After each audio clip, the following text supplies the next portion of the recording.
Hello, everybody, and welcome back to the Samuel Stevenson podcast. Today, I have with me a woman who helps keep the great state of Texas the great state of Texas, folks, because without any shade, we'd all be toast. Welcome, Jacey, Tosh. Has it been a good day for you? It's been a great day. Thanks so much for having me. I'm excited to talk about trees. I love them, obviously. I wouldn't do what I do if I didn't. So, Excellent. Glad to hear it. So, for those who are listening live, if you have any questions, just throw them in the chat. We will get to them at the end, and otherwise, we're going to get right into it.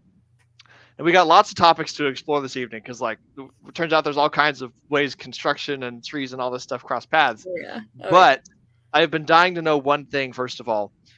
Do you eat the little green thing on top of the strawberry?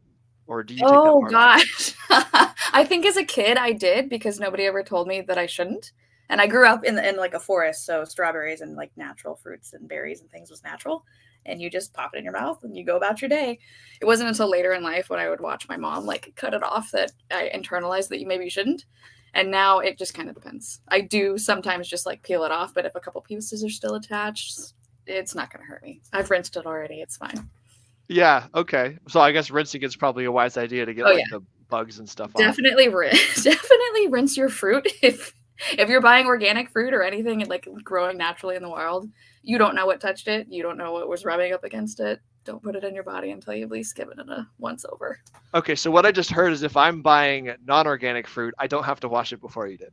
Oh, well, you should probably wash everything, honestly. There's no telling what's been put on our things. And then the animals and the wildlife, if you're living in a biodiverse area, which you should be, hopefully that's kind of the goal, there's little insects and buggies crawling all over everything. And I don't know that you want to be consuming everything. So I guess that's up to you. Yeah, like what's the worst happens? Like you get a little extra protein? Maybe. With your fruit?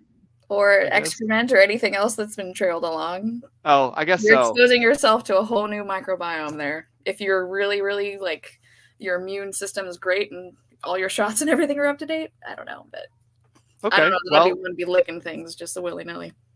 Fair enough. Then I will take that advice, and hopefully those listening can decide what to do with that information.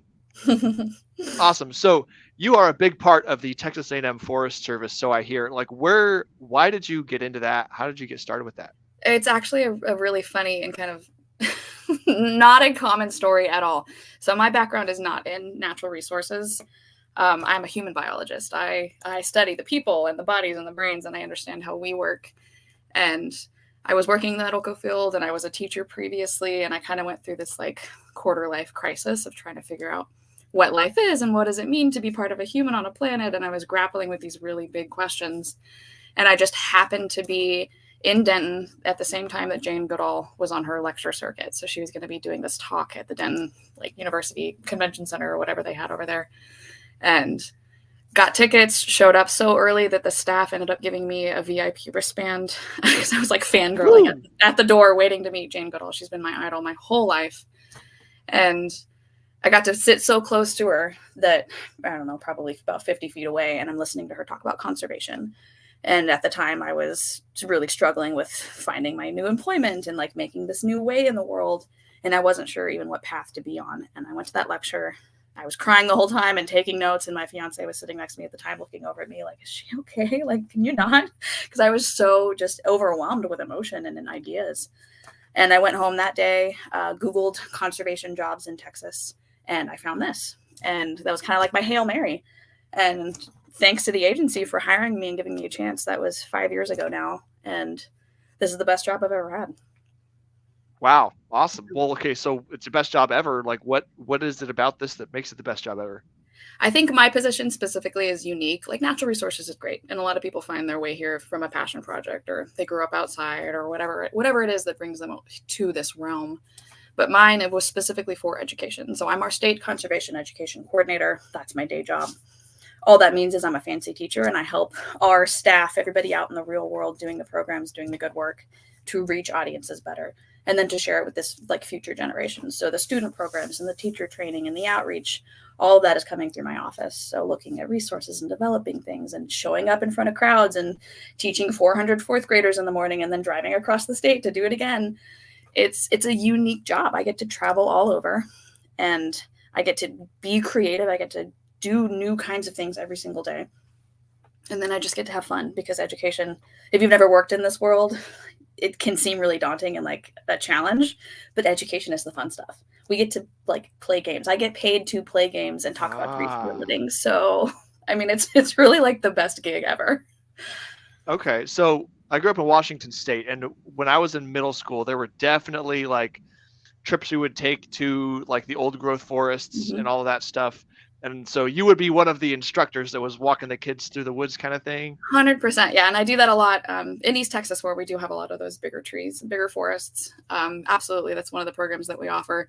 But it's not just the kids. We do take landowners and college students. And my audience is the entire Texas public. So I get told all the time, you have 30 million people you're supposed to be engaging. Figure out how to get there. Yeah. And you'd be surprised how many adults whose like light bulbs are going off and they're just as giddy as those fourth graders that we're taking out, because they've never really had an opportunity. And I'm Right. kind of like you. I didn't grow up in my early years were not spent in Texas. I'm from Idaho originally. So the forests that Okay. I grew up in, the berries that I was eating as a kid, picking off of the bushes out there, were in the Cascade Mountains. And it was extremely remote at the time. Mostly U.S. Forest Service land was around my hometown, and it was all wild. It was truly wilderness back then. So I was one of those feral kids with no shoes running around in the woods and running into bears and all sorts of things. And that was just what it was. And it was the 90s, but for all intents and purposes, I don't think that I grew up in the 90s, because the house we lived in had shag carpet and an orange rotary phone and National Geographics from 1965 with Jane Goodall on them. Oh man. It was a different world. So I Yeah. had those unique experiences that I carry with me. And it really was the foundation for me caring about trees and forests at a really young age. Family Okay. that worked in the industry. But even having those experiences, even growing up outside, having people that were foresters. One of my aunts was the first female forester in that region ever. Like, that's some big things, but it wasn't influential until later in life, when I was living in a city, working in a hospital, realizing that I was miserable out of my mind, and starting to look backwards at what really made me happy when I was a kid. What did I enjoy doing? And I wanted to be Yeah. outside all the time. Yeah. I loved it. It was part of who I was, not just something I did. And I had gotten so far removed from that my mental health started to suffer. So started backtracking a little bit and coming back to the place where I felt more myself. And it turns out that it was just outside all along. Fair enough. Now, would you say that the outside conditions in Texas are not as gentle as Idaho? Yeah. Everything here bites, sweats, or stings. So it can be difficult at times to convince non-naturey people to go outside. It's kind of an uphill battle. But I find that if you get them at the right age, the right time of year, and maybe in the morning when it's not so hot, and they can develop those personal relationships in a friendlier way where it's not quite so abrasive, it tends to be something that they can overcome. We can deal with the heat. There's no such thing as bad weather, just unprepared people. Ooh, Yeah, log that that's one a away good for one. later. I'm gonna lock that one away. That's a good one right there. Okay, awesome. So first, like, topic of conversation with regard to construction. So we like to build things here at Bungalows for Bachelors is the name of my company that's like formed around this construction community, right? So you mentioned that like cross laminated timber is an important part of what you do. How, like, why is that important, and how does that like Yeah. reflect on those people who want to build stuff? So CLT, mass timber building, cross laminated timber, is 100% the future. Like it is the truly sustainable product that's going to get us that idealized future that we've been dreaming about as a society for many, many years. And it's because it is the natural intersect between what really sustainability is. So if you've ever seen the Venn diagram where it's the three circles all kind of looped together, and it's the social, the economic, and the environmental. And it's sustainability is the process of balancing those three things at all times. And it's inherently difficult because as a society, we tend to overweight the economic side of things, or we overweight the social side, or we overweight the environmental side, and some of these other things tend to suffer. But when it comes to CLT, it is smack dab in the middle because it checks all the right boxes, and it Yeah. requires forest management to get there. And the expert in the research, or the experts in the research, show that forests are healthier when they are sustainably managed. And if we can get products from these sustainably managed forests and turn them into a resource that can be used to store carbon longer, like in a building that's going to be around for many, many years, not only are we using the carbon that was already stored in the trees that we're harvesting, but then we get to plant more. So we're actually storing more carbon than we would have otherwise. And this product, and its introduction into Texas markets has really just kind of made this entire opportunity explode. And then the research that like A&M agriculture is, or not, sorry, the architecture school is doing, and working with our agency, Dr. Aaron Stottlemyre, who works for us, he goes to conferences all over the place just to talk about CLT and all of the potential impacts. And it's basically like adult Legos. Like we figured out how to build these skyscrapers and these buildings out of wood. And for a lot of people, when they think about like a wood building, the image that comes to mind is like this really rickety structure. And there's a lot of like mental barriers that we're going to have to overcome in our marketing and our like outreach around this topic. But it's really not that at all. And if you've ever seen a CLT building, or just even Google the pictures of what they look like, they're beautiful and remarkable, and they're better in a lot of ways. Easier to produce, less fossil fuel intensive. They store carbon. It takes fewer man hours and time to produce. And then you have this wonderful structure that is like, it's truly structurally sound, more so than a lot of steel and concrete construction. You can build up to, I think it's 14 stories now, like residential construction. It's met that grade. And that's really neat because all of the potential like fire resilience and earthquake resilience and all of the benefits that are kind of like baked into the wood structure can be replicated over and over and over again in a really quick way. And we could be storing more carbon than ever before. And that's just utterly, utterly exciting. I agree. So I just did a stream the other day talking about the importance of like designing architecture and spatial planning, and how like being very intentional about the materials that are around you physically shape the way you think. And like, I would imagine CLT is a great example of a way to just brighten up the feel of a space using natural material like that. It does. So like, I'll come back to the social side of things, because there's absolutely a health benefit of spending time in these spaces of buildings made of wood, very similar to what it would be if you were just outside. I'll come back to that social side, but just looking at like the economics of it, East Texas is where the natural resource is. We have the trees that can be used to produce this. And for a long time, it was assumed that it could only be hardwoods because it has to have some kind of structural integrity that we mentally had associated with hardwood. But when they figured out that they could make CLT out of southern yellow pine, that's what we grow here. That is what's here. Yeah. So if we had fabrication facilities, there used to be the closest one was in Arkansas. Now we have Texas fabrication. We can be doing this here. This is no longer like a someday thing. This is architects and designers and developers can be prioritizing this product now and be making change in a really, really big way that benefits our economy, that uses the local resource, that all around the entire system becomes more sustainable and profitable for everybody involved. And then the environment benefits too, because we've opened up a brand new market for trees where landowners in the past have struggled maybe to find available markets. Their trees weren't quite big enough for whatever lumber product they were going for. They weren't growing telephone poles. The pulpwood market wasn't going to be enough for them to sustain the operation, whatever that ended up being on the economic side. CLT has opened up this brand new door. So more and more organizations, more landowners, more companies who have these investments in land can now take that path as well. And then the forest products industry just explodes, which is already really, really big. Texas forest products is pretty substantial as far as like economic impact, both like within Texas and then nationally. But I just think it's like the coolest things in sliced bread. And then the social stuff, think about the way it feels to be in a building like that. And a lot of the buildings can use CLT on the inside, so it doesn't even have to look like it's made of wood. But if you just wanted to leave the wood exposed, that has an effect on our physical and our mental health as well. And there's a lot of research out there that proves that very fact. So everybody wins. Yeah, right. Now, do you think that the other engineered woods like glulam, paralam, all of the other styles, like has that had as good of an impact on using? Yeah, I think so.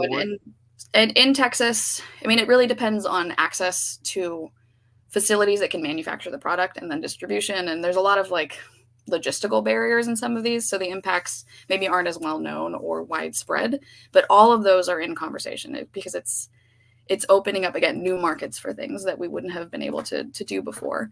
And a lot of this progress has already been made in Europe. We're starting to like look at these models and apply it here and figure out what we can do with the trees that we have here.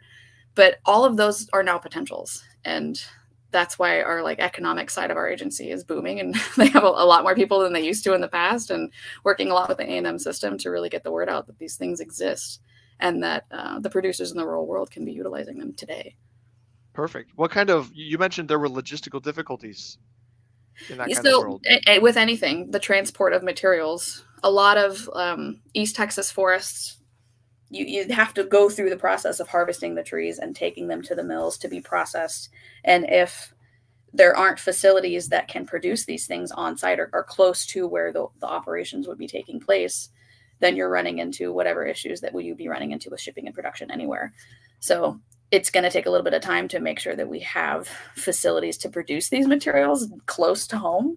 But I think now that people are starting to prioritize this across the South, we're starting to see those shifts and see those change and see more of these production facilities, see more partners in the game that are offering the like economic diversity choices, and that's going to drive the entire like direction of those products and services going forward. Okay. So as somebody who owns a small amount of land, I would not say it's a forest. But like, how would someone who is a landowner be concerned with like the trees that they have or going to clear or whatever? Like, what should they be thinking about? Yeah, so we're seeing this shift right now, right? Like it used to be that we had one landowner that owned a lot of land and they grew trees and they had like plans for those trees. And now we're starting to see more fragmentation of these forests. Smaller chunks are being sold off. The landowners are passing away, and then it's getting moved on to their children or their grandchildren, and they may not keep the land, or they may just have smaller parcels of it. And it gets into some of the logistic challenges. It's really difficult for logging operations who have a lot of barriers and have a lot of equipment that's very expensive to harvest on just a small acreage plot. So what we encourage landowners to do, and we actively help in this process, grouping them together and helping them coordinate with their neighbors, is to help the loggers contract with multiple landowners at the same time in the same area if they are smaller tracts, because it's ultimately about return on investment. If the loggers, if that operation can't get what they need to make it sustainable for them, because they're a business too, then they just simply won't show up, and they will exclusively cater to some of these larger tracts of land. But that's not the norm anymore. So we still want our forests to be sustainably managed. We still want to make a market for these small acreage landowners. And it is an ongoing challenge. It's something that we have to deal with every day. But that's why we have so many foresters, specifically in East Texas, where a lot of our pine trees and southern yellow pine are being grown. Okay, so like what kind of incentives are in place for someone to buy a piece of land like that for the purposes of knowing it's going to get forested? There are tax incentives, and I may not be the best person to speak to this. Certainly, our forest economics or economist would be, but they're monitoring these kinds of things all the time, and there are a lot of opportunities in just like tax benefits, but then also if you're looking for like wildlife management or some of these ecosystem services or whatever the goals of the landowner are, it may not be as economically feasible at the moment for these small acreage landowners to keep their forests forested and to be able to harvest them.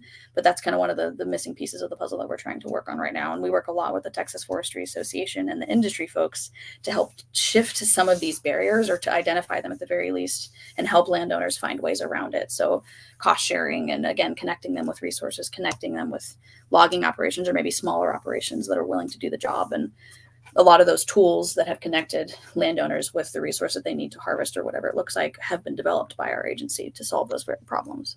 Got it. Okay.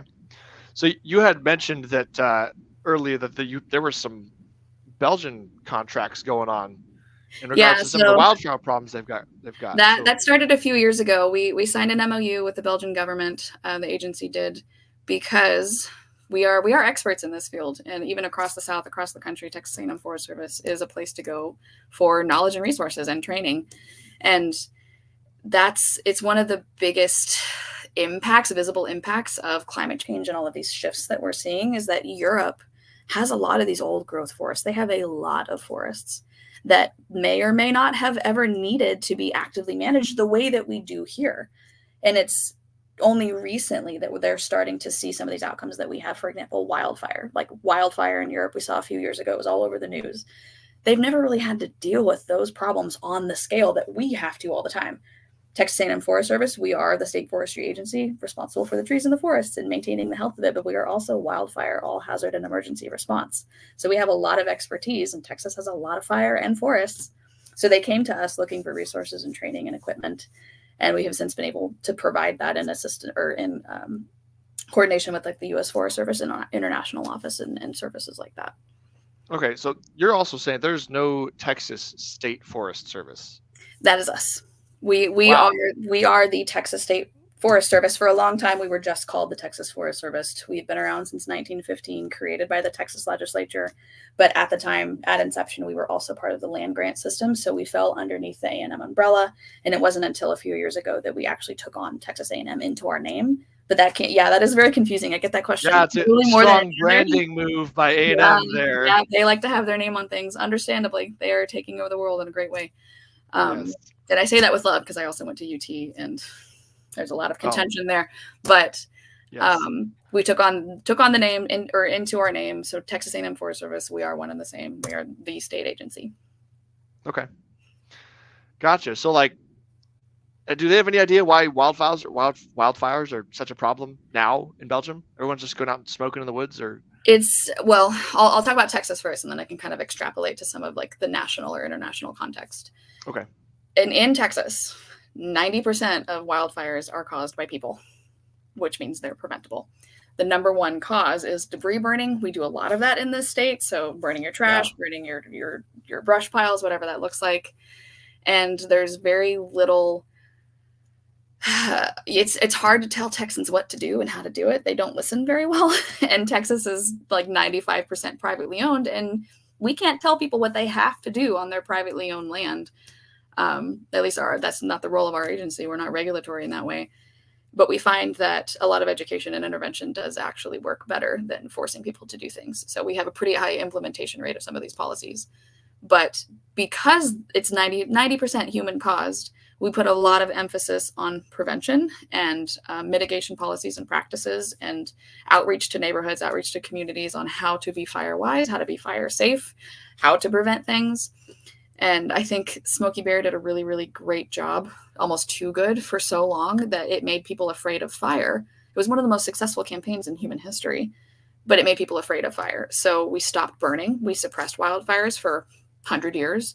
And now we're starting to see this, like nature is rearing its head a little bit. So even if it's not human caused, if it's naturally like lightning struck, for example, we're not seeing low intensity fires.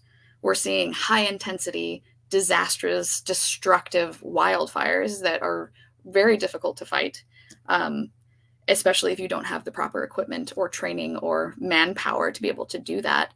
And Texas has such a variety of ecosystems and a variety of challenges that are thrown at us. We have a hard life here in this state just based on the ecosystem diversity that we have. We've gotten very good at utilizing whatever methods we can, or very innovative in a lot of ways.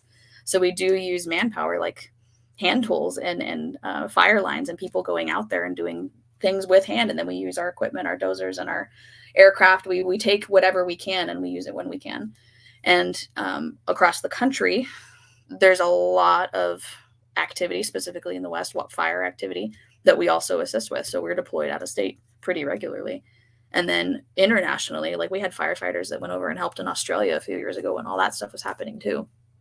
So I think that because of climate change, because of the shifts, because of the rapid drying that certain areas are experiencing that they hadn't ever experienced before, or at least not in the lifetimes of the people that are responsible for managing, they just don't know what to do. And when issues arise, even if it's naturally caused, they don't know how to get at the head of the issues fast enough. So it is truly destructive, and it's destroying the entire forest, where if they had been managing actively and implementing some of these policies 20 years ago, they might not be seeing the intensities that they're seeing now. Man, okay. So on the website, it said that like there are other incidents aside from wildfires. Mm-hmm. Like, what other kinds of things happen in the forests? So it's not just forests exclusively that we respond to, because wildfires happen a lot in the grasslands too, right? So we're everywhere. Grass. But incidents could be, any number of things. We are all hazard response. So An example would be tornado aftermath or hurricane aftermath. We are one of the first organizations, agencies with boots on the ground immediately following a disaster. The snowstorm in the panhandle, ice all over the highways. When things go horribly wrong in this state, we are usually one of the first, if not the first, to show up. And we're helping to remove debris and to take our chainsaws and our crews out there to do whatever we need to do. And then we also have specialists and foresters that are part of our urban forest strike team. So after like a hurricane, like in Houston, for example, we had a lot of foresters that were deployed down there into the Gulf Coast to assess the damage of the trees because we have that expertise. So we could go through a neighborhood that was decimated. Maybe trees were still standing, maybe they weren't. But then our experts could go through and say, this one needs to be removed, this one's not safe, that one can stay, so that the whole community doesn't have to be afraid of their trees. Certainly during a storm, that can happen. We don't want to take all of them just because they're afraid, but we do want to specifically mark the ones that need to be removed so that it doesn't cause further harm after the storm and people returning to their homes. Okay, yeah, my mom is in Temple, and they just had a big old storm come through and smash a bunch of stuff down. So I'm presuming you guys were up there, yes, helping remove all those trees. I hear there were a lot. Yes, and that's exactly the kind of event that we would show up to. Okay, awesome. So there's this other little nasty guy, the emerald. Emerald ash borer. Correct. Yeah.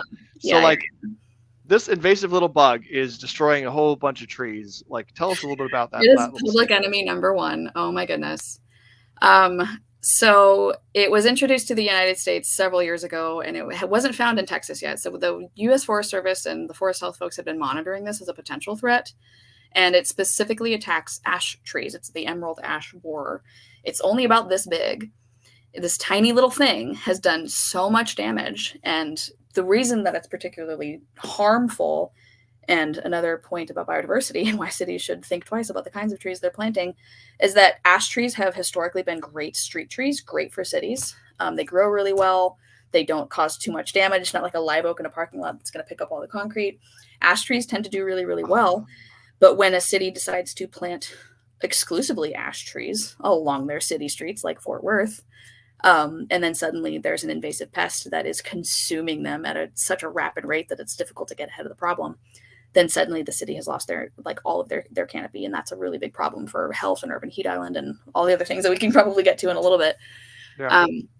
But this beetle was discovered in Texas, first in Fort Worth. A fifth grader was using iNaturalist and identifying insects, and he posted it, and that was the first confirmed identification of the insect here. It has since blossomed into this massive initiative to trap EABs, to monitor them, to monitor the spread of them. And it's a really, really big problem because they're so tiny, and it's this like really pretty green iridescent beetle. And we can't be everywhere all the time. So we do put up traps all over the place. That was a really big initiative to get EAB traps up in urban forests and throughout Dallas-Fort Worth, down into the Austin area, up into the Panhandle. We're trying to figure out exactly where these things are moving. But we're finding one of the biggest highways for them is that they've been transported on firewood.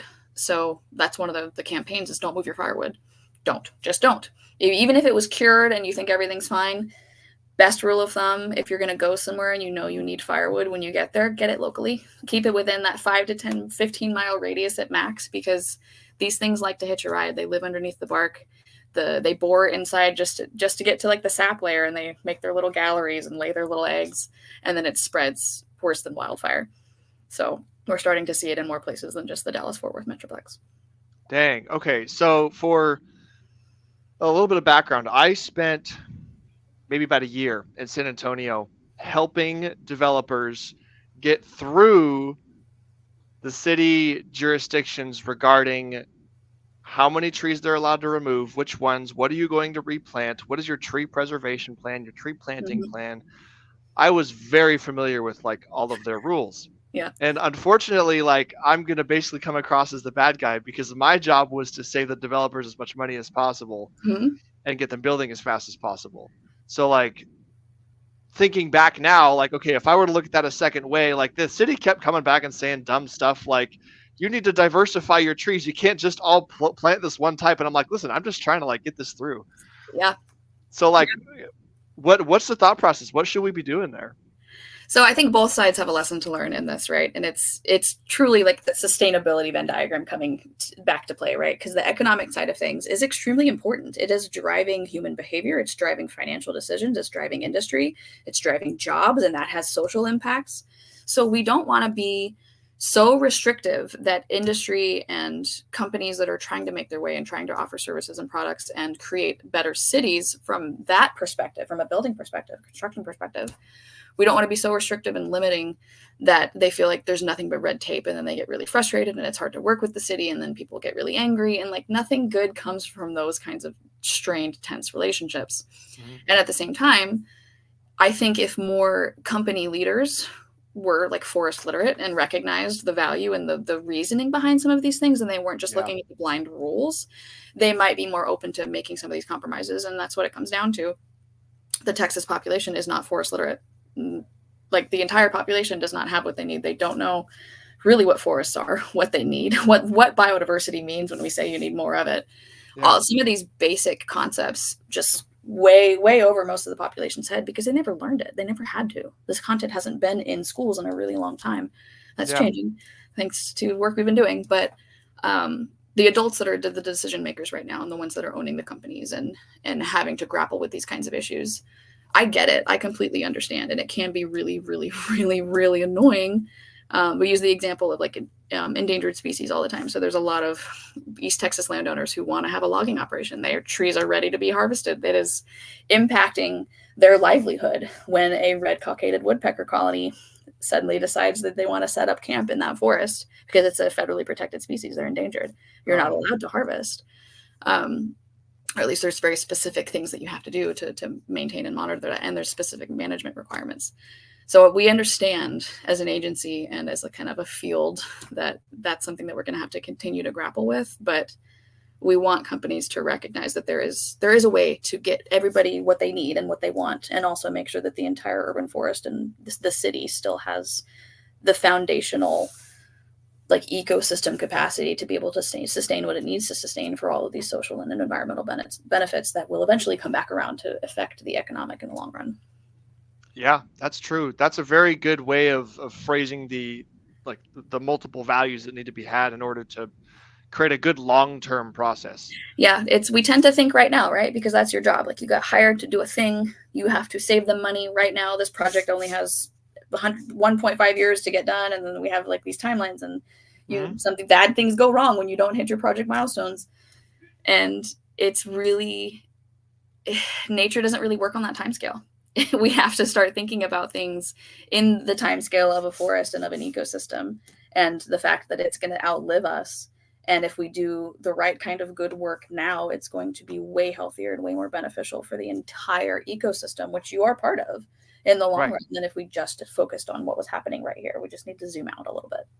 Yeah. So I would imagine as somebody who like wants to go through life having a positive impact on everything around them, they ought to also consider the like environmental ecosystem that they are inside of and affecting. Yeah, you're part of it. You're breathing the air, you're drinking the water, right? Like this is the world you live in, even if you're only there temporarily. This is your ecosystem. And as the only species that has a say on what its impact is, we have a responsibility to make sure that that impact is as least destructive as possible. We're not the only thing living here. Okay. So on the subject of least destructive, there have been definitely a few projects where we went through and chopped down some big old like 36, 38-inch oak trees downtown San Antonio because like somebody had a lot of money to be made. But one of the things that came up on projects like that is this special little drawing detail that like the city was very particular about. And it was about like limbing oak trees and preventing, I'm presuming, oak wilt. Yep. So for those that don't understand what that is, could you explain it? Yes. So oak wilt, particularly in the hill country, San Antonio, Austin area, where it is a really, really big issue. It is a fungus that is decimating our oak forests, and that's the predominant ecosystem in that part of Texas, oak forests. And while live oaks won't live forever, every tree has a life cycle. Eventually, it's going to reach the end of its life cycle. Some of these larger trees that are in San Antonio and in the Austin area have been there for a really, really, really, really long time. And this oak wilt pest it's not brand new. It's been here for a while. We've been monitoring it and trying to mitigate the spread of it, but it's transported on the back of a beetle that is drawn to injured trees. So say, for example, your previously very healthy live oak was run over by, like, what's the giant lawnmowers that you use to like trim the grass and stuff. The blades nicked off a big old the roots. mark, yeah, in the root system along the trunk of the tree, because it's all connected, right? The tree has body parts, then systems that flow certain materials. So if that external part of the tree becomes damaged, then it releases a chemical that's basically saying, I'm injured, and this beetle is drawn to that scent, and the beetle is carrying the fungus if it has already landed on an infected oak tree. What makes this particularly dangerous among live oaks is that they're one of those trees that tends to root graft with other oak trees, so they share a root system, and this fungus is spread through the roots. So it gets down deep into the trees, and it spreads fast if the root systems are connected. So one of the only ways that you can treat this, you can do chemical treatments, and it's extremely expensive and isn't always effective. Or you can trench, which is essentially what it sounds like. You're taking a giant machine and cutting a huge hole to break up the root system around a tree, hoping that it's not going to hop across. And for landowners that maybe don't have the kind of investment capability to be able to take care of their trees that way, we're seeing a massive die-off of trees in the hill country and spreading down into San Antonio. So these beetles and the fungus are really active, particular time of the year. We say don't trim your trees.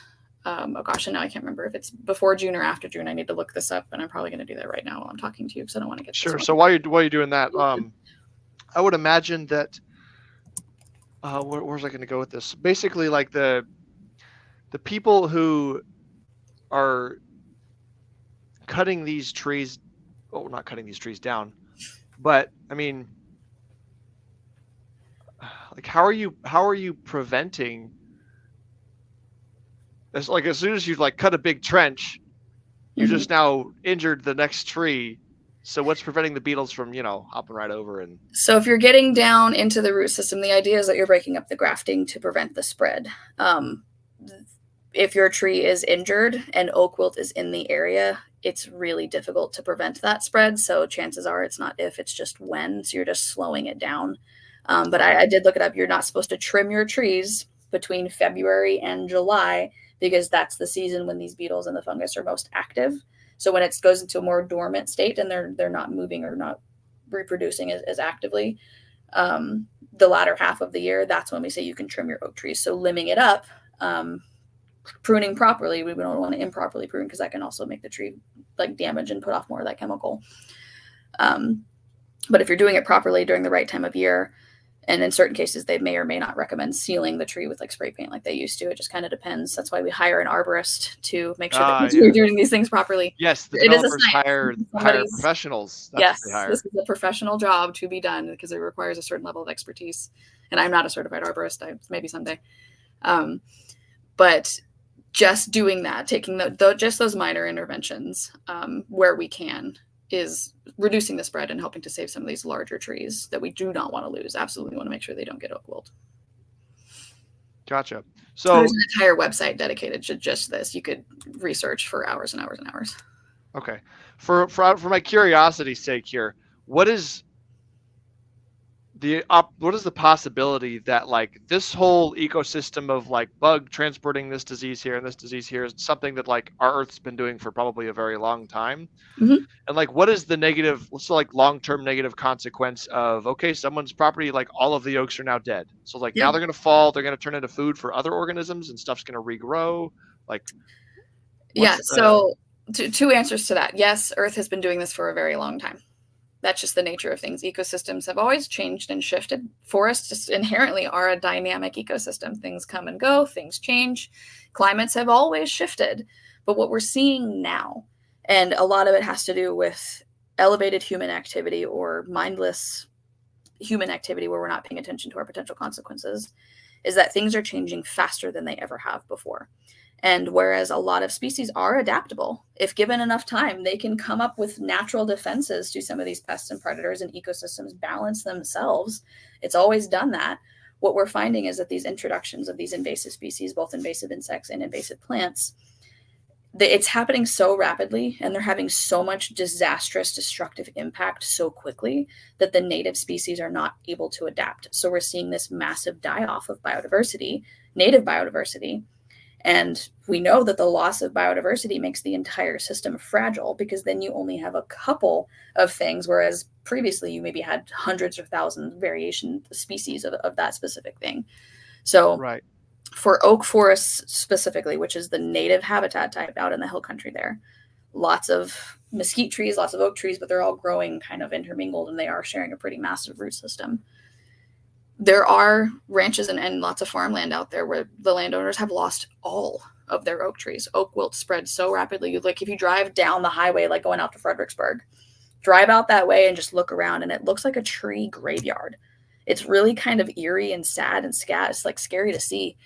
And that's oak wilt, and it happens really quickly. Within a year to 2 years of it being infected, it's gone. And it may be that it is serving another role within the ecosystem, but generally what we're seeing is that it's just becoming more fuel for wildfire. Ah. Yeah. Okay. Now we have this massive die-off of dried out kindling, essentially. And if something sparks a wildfire, or if somebody's not careful with the debris burning or dragging chains on the highway, or when any of these other human causes out in those areas where things are already dry and exacerbated by the extreme droughts that we've had the last several years, things get really bad, really dicey, really fast. So it's not necessarily as positive as like a big old growth tree falls in the forest up here in the Northwest and becomes food for everything else, and lots more grows from it. It's like it ends up being way more disastrous than the ecosystem can handle. The entire system becomes very fragile and dangerous. And then all of the consequences of losing those trees, losing the root systems, and you're suddenly seeing more erosion along these very already vulnerable waterways. And more erosion into the waterways and more drought is causing an effect on the like aquatic populations and other species that were not even directly related to the trees, had nothing to do with them. But some of these literal downstream effects, it's rippling across the ecosystem in a really very rapid and dangerous way. Right. So you mentioned water quality. Like, what are the trees doing to help maintain our soil quality and our water quality? Oh gosh, every single day. I mean, all life on Earth depends on forest. Our trees are what hold us together. The root systems of trees. It helps if you have a lot of biodiversity. We'll get back to that one, but just the root systems of a single tree is holding the earth beneath it in place. And not only that, it's providing homes and nutrient cycling, nutrient exchange with the soil and the microbiome, and like all of the little squirmy, creepy crawlies and fungi systems that are living in the soil too. The more trees you have and the more like forest layers you have that are in a healthy state, the entire system is doing what it needs to be doing. And when it rains, that water is falling down into a permeable surface. It's filtering through the forest. It's capturing particulate matter. It's entering our groundwater effectively and recharging our aquifers. And that system has been going on since the beginning of the planet, right? Like this is a normal thing.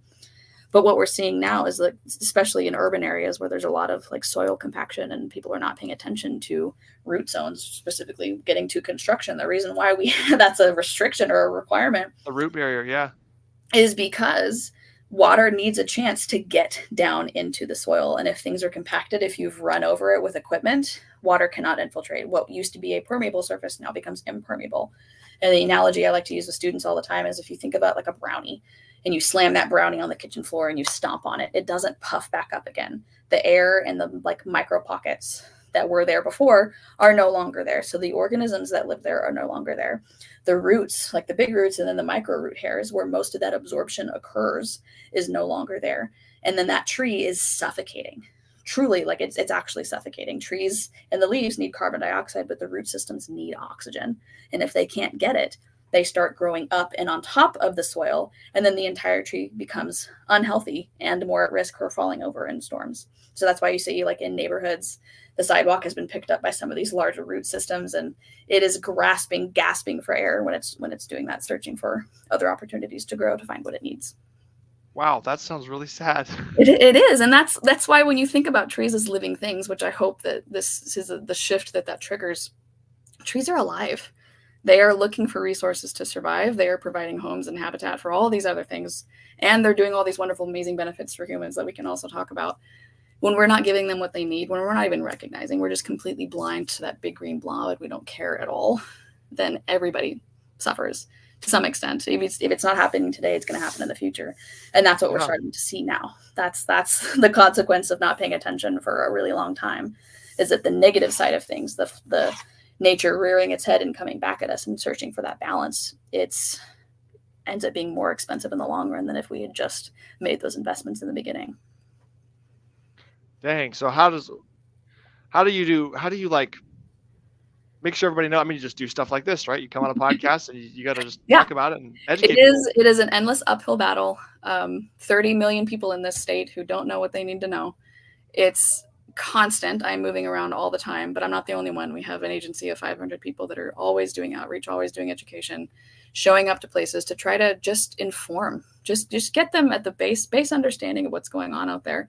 And then we develop new resources, the forest literacy plan and framework, like wildfire protection plans. We have like advancements in our outreach capabilities and in our data collection and the ability to argue for these spaces and to show the economic impacts. All of those are not by accident. All of these programs and services exist to help get our population to where we need them to be so that they're making the kind of decisions that we hope they'll make. I equate it all the time to like a swimming pool. If you don't know how to swim, where are you going to get into the swimming pool, deep end or shallow end? If you don't know how to swim, probably the shallow end. Probably the shallow end, unless you're crazy like me. I was always that kid that's like, deep end. let's find out what happens. Yeah. But usually it's the shallow end, and I like to equate that to just our basic information and outreach. Most Texans, they're not looking for that deep dive. They just want some basic information. They're going to follow on social media. They're going to watch a podcast, maybe. They're not looking for anything too deep and heavy. They're not going for like a PhD in forestry. Most people, like that doesn't even, they don't know that's a thing. They don't know Texas has a Forest Service either.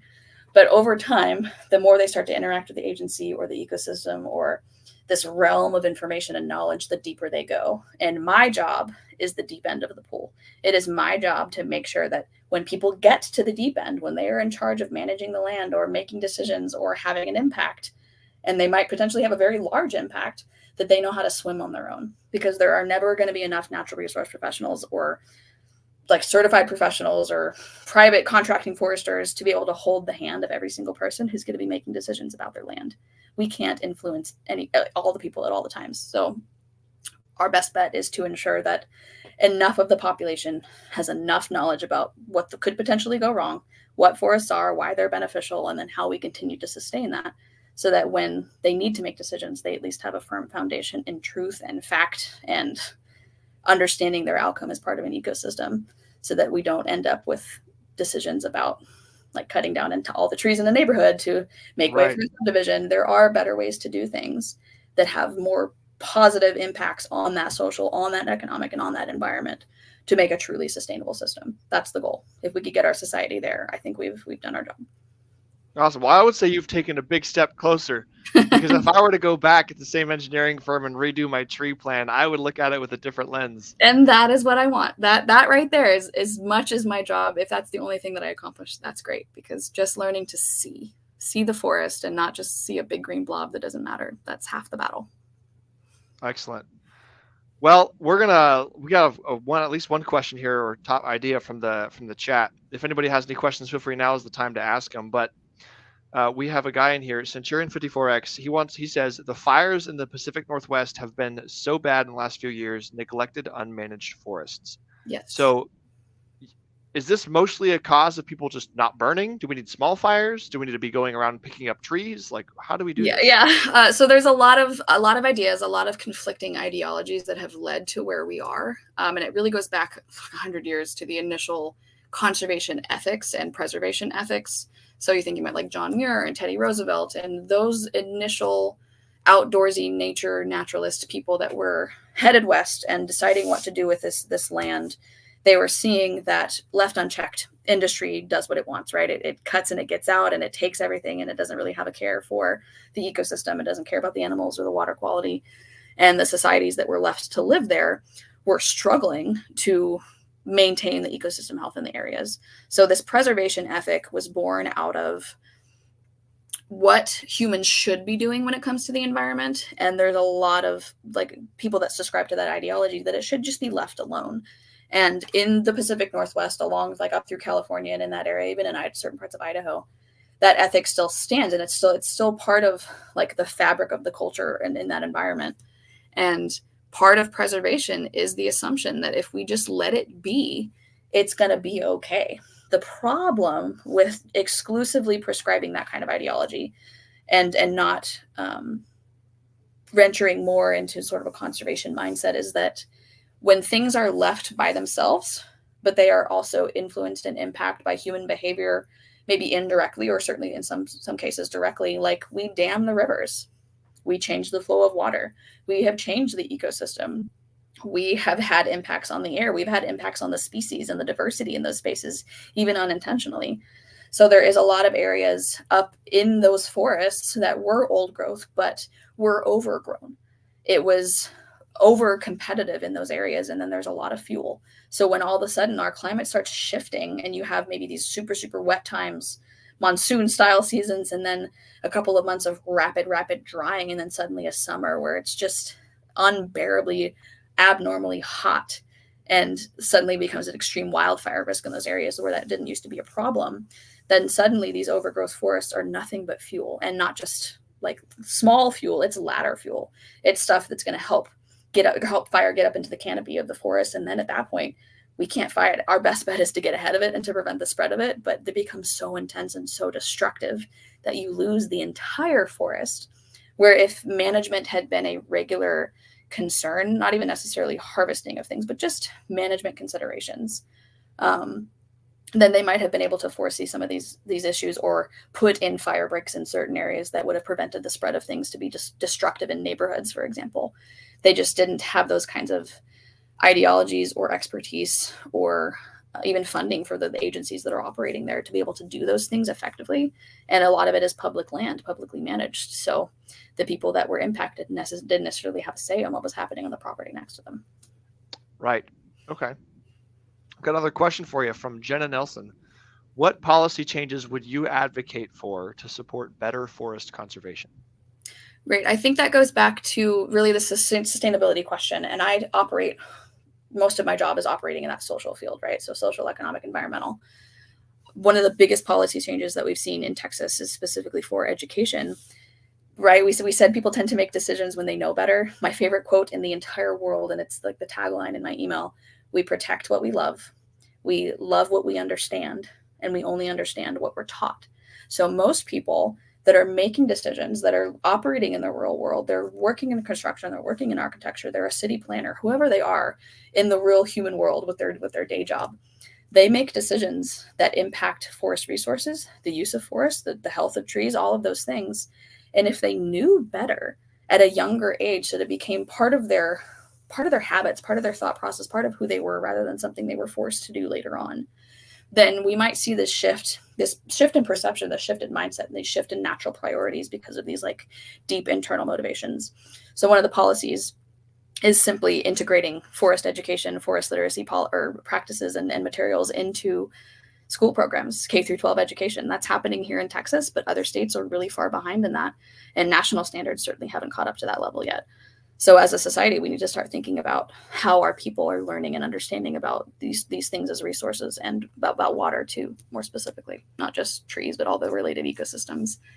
And then Right. we really do need more policies that they got to find a balance here, right? Because there has to be a balance, but policies that make it easier for small acreage landowners to get their land managed, to be able to contract with organizations, contract with loggers, even restrictions like highway weight limits for log trucks, or distance limits and number of trips they can take in a day.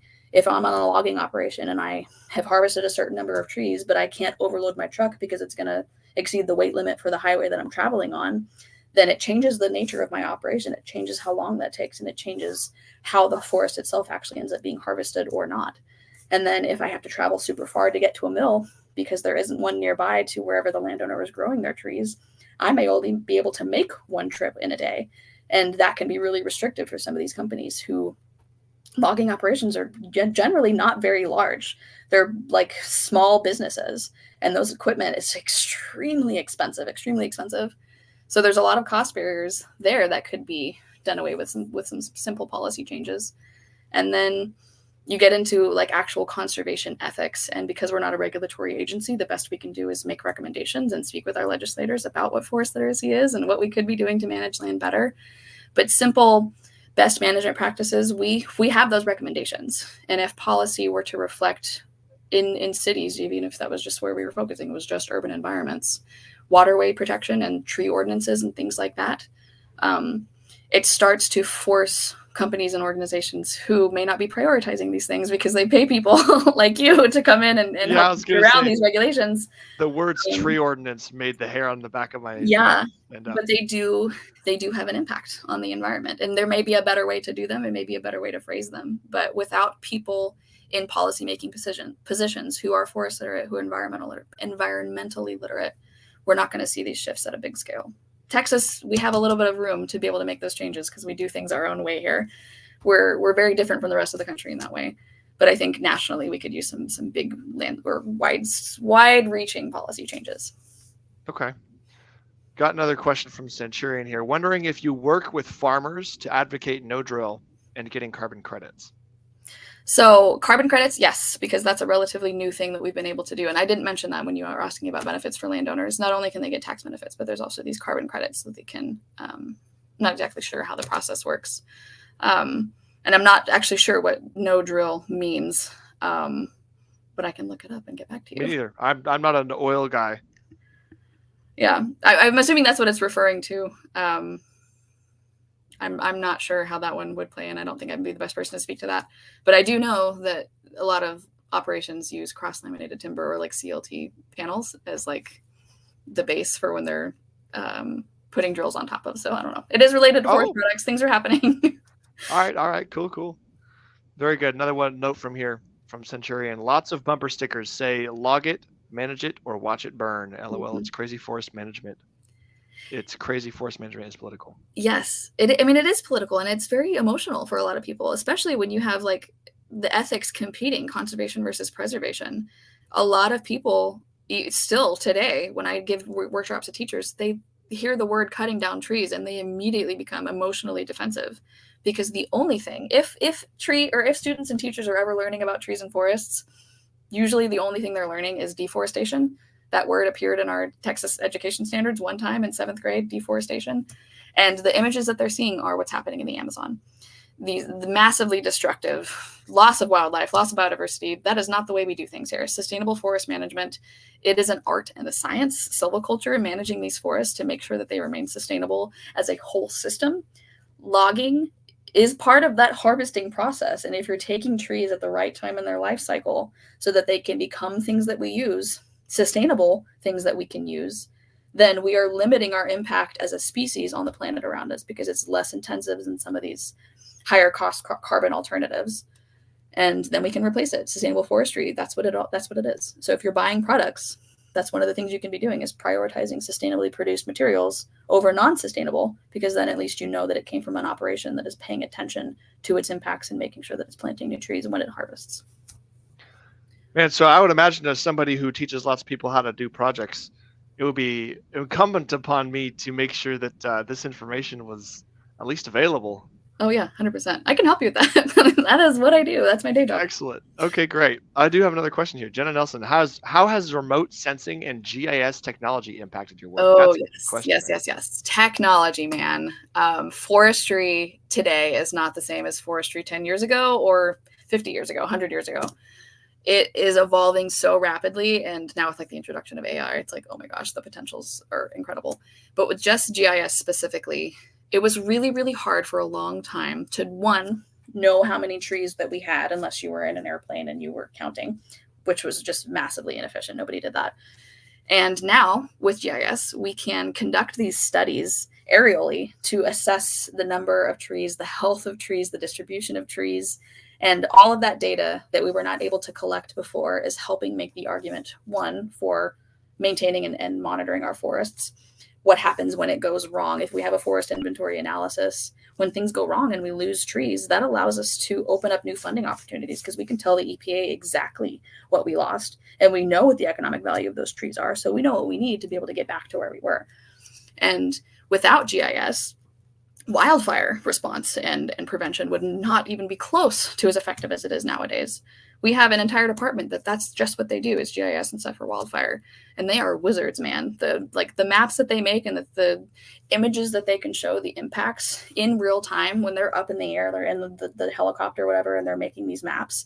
They're drawing the boundaries of the fire so that the people on the ground can respond in real time. And that is remarkable because we were not able to do that before. It was just kind of you show up and you do what you think you can do from the vantage point that you have. And if you're lucky, you get aircraft is with an aerial report. GIS has changed the name of the game, and we can now better identify where our crews are, where they need to be, and keep ourselves safer in that process too. Wildfire response is also a science, and all of this new technology is making sure that the humans on the ground are able to do their job way better, way faster, and more effectively than before, safer than before. Perfect. I like the sound of that.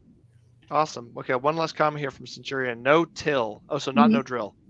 No till. No okay. Till. Yes. Planting crops without tilling it up. Yes. And there's a lot of conversation in the agriculture community, especially now in like the introduction of like relatively new concepts like agroforestry, no-till, and the effect on soil, just the soil and plant life that's happening in those areas. If you're not digging deep and you're not running up the first top layer of the soil, then you're reducing the risk that soil is going to be displaced, which is what we want, right? We don't want our soil to be displaced. We want it to stay where it's at so that the entire like soil microbiome can stay as healthy as it needs to be to promote healthy plant life, everything growing in it. And I don't know a lot about the agriculture policies or practices, but I know certainly in a forest ecosystem, if the soil is healthy and you have enough biodiversity, plant and animal life in those areas, you may not even necessarily need to because it is aerated enough that you wouldn't need to till it up to be able to plant what you need to plant in it. There's a better way, I think, and that's kind of what the science is getting at. I don't know that I have all the answers for that one, but we're starting to recognize that there is a better way. Excellent. Good to go. Well, that is pretty much most of the conversation. We're going to do a little special thing here that I did not tell you about. Oh, great. Jacey, how much would you like an extra $400 right now? Extra $400? Yes. For what? For fun? Kicks and no. So it's going to be a $400 gift card for Home Depot, Lowe's, McCoy's, like a hardware store. Do you think you could use that? Actually, I don't think I'm allowed to. On behalf of the agency, I don't think we can accept things like that. Oh, interesting. Okay. Huh. Well, on not behalf of the agency, I would like to personally enter your name if you would like to participate. My channel every single day does a like entry to get tickets for a giveaway. We're doing a giveaway on June 14th for Father's Day. Okay. But it's basically it's a chance to win tickets, not the actual $400. Oh, got it. Okay. Got it. So, do you want to participate? I guess so. Yeah. Okay, I'm throwing your name on here then. It's real simple. And looks like we've got Jenna Nelson, Centurion, and they are the ones who have commented like the hashtag word of the day thing that I got going on here. So we'll do that. We'll throw their names on here. So yeah, basically a little bit of background of what I do on my non-podcast life. Is I teach you block construction. I got this bungalows for bachelors thing. I'll send you a link to my Instagram and my YouTube after this. Basically, I have a little Telegram group and kind of manage everything that way. But like my livelihood is in drawing plants mostly. So I find it fascinating. I don't know very much about that world, but I've always found it really interesting. In a previous life, I wanted to be an architect, so it is really cool to me. Excellent. Well, then what you should do is you should follow my Instagram, and then you'll just get all kinds of interesting tidbits of information, and hopefully it'll be fascinating. And yeah, I can give some information back to you after you've downloaded so much wonderful information to us for free. It's great. Those are the kinds of relationships I like. I love learning too. So anything that you want to pass along. Perfect. Then we'll make it easy. Cool. So I'm going to go ahead and get this pulled up here. And these people in the chat have been very patient. They enjoy this part. I am no doubt. All right, so there it is. Can you see it on the screen? Yeah. All right, so it's a cute little saw blade. It's got our names on it. And I'm going to go ahead and spin it. And we're going to see who gets an extra 3 tickets. That's what you're winning is 3 tickets. And And if you want to follow along with the scorekeeping and all that, that's in a Telegram. Again, I'll just send you the link in an email so you've got it afterwards. Okay. But all right, we're going to go for it and spin this blade in. Nerve-wracking. Yeah, it's exciting. We're going to spin it in 3, 2, 1.